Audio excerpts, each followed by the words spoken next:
ஆச்சி கொழுக்கட்டை மாவு வந்தாச்சு.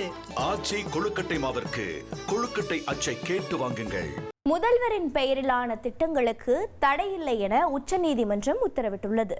நீதிமன்றத்தில் நடந்தது என்ன என்பது குறித்து விளக்குகிறார் செய்தியாளர் கார்கே.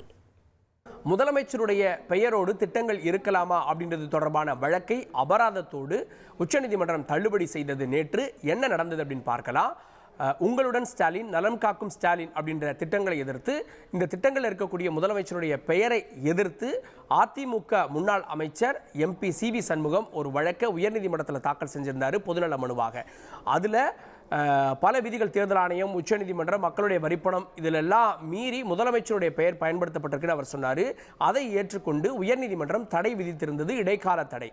இதை எதிர்த்து உச்சநீதிமன்றத்திற்கு இந்த மனு போகுது மேல்முறையீடாக. அப்போது CV சண்முகம் அவர்களுடைய தரப்பு வழக்கறிஞர் முன்வைத்த வாதம் என்னன்னா, முதலமைச்சருடைய படமும் அவருடைய தனிப்பட்ட பெயரும் மக்களுடைய வரிப்பணத்தின் மூலமாக விளம்பரம் செய்யப்படுகிறது அப்படின்ற விஷயங்களை குறிப்பிட்டிருந்தார். தேர்தல் ஆணையத்தில் காமன் காஸ் வழக்கில் இதற்கான விதிகள் இருக்கு, அந்த விதிகள் மீறப்பட்டிருக்கிறது.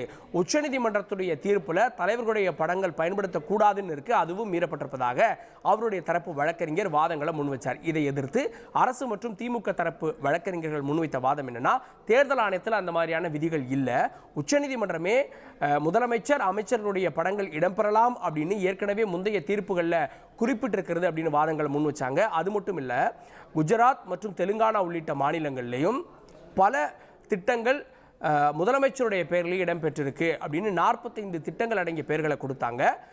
அதில் குறிப்பாக பல திட்டங்கள் கலைஞர் காப்பீட்டு திட்டம், தமிழ்நாட்டுடைய திட்டம், அதே போல அம்மா உணவகம், அம்மா குடிநீர், அம்மா சிமெண்ட், ஏன் நமோ ட்ரோன் அப்படின்ற பெயர்கள் கூட இடம்பெற்றிருக்கு அப்படின்னு அவங்க வாதங்களை முன் வச்சிருக்காங்க.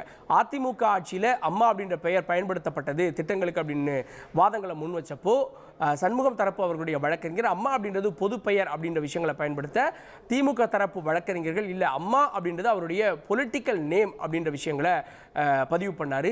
இதெல்லாம் கேட்டுக்கொண்ட நீதிபதிகள் 45க்கும் மேற்பட்ட திட்டங்கள் பல மாநிலங்கள் இருக்குது, ஆனால் இந்த 2 திட்டங்களை எதிர்த்து மட்டும் மனுதாரர் மனு செஞ்சிருக்காரு. அதுவும் இந்த 2 திட்டங்கள் தொடங்கப்பட்டு இதற்கான அறிவிப்பு வந்த 3 நாட்களில் இந்த வழக்கு தொடுக்கப்பட்டிருக்கிறது. இந்த வழக்கில் அரசியல் நோக்கம் இருக்கிறது அப்படின்னு சொல்லி அதற்காக 10 லட்சம் ரூபாய் அபராதம் விதித்து இந்த வழக்கை தள்ளுபடி செய்திருக்கிறார். முதலமைச்சருடைய பெயரில் திட்டங்கள் தொடரலாம் அப்படின்றதான் இந்த வழக்கினுடைய தீர்ப்பாக பார்க்கப்படுகிறது. அடுத்த சில நாட்களுக்கு இந்த வழக்கும் இந்த தீர்ப்பும் அரசியல் அரங்கத்தில் பேசுபொருளாக இருக்க போகிறது. ஆச்சி கொழுக்கட்டை மாவு வந்தாச்சு. ஆச்சி கொழுக்கட்டை மாவிற்கு கொழுக்கட்டை அச்சை கேட்டு வாங்குங்கள்.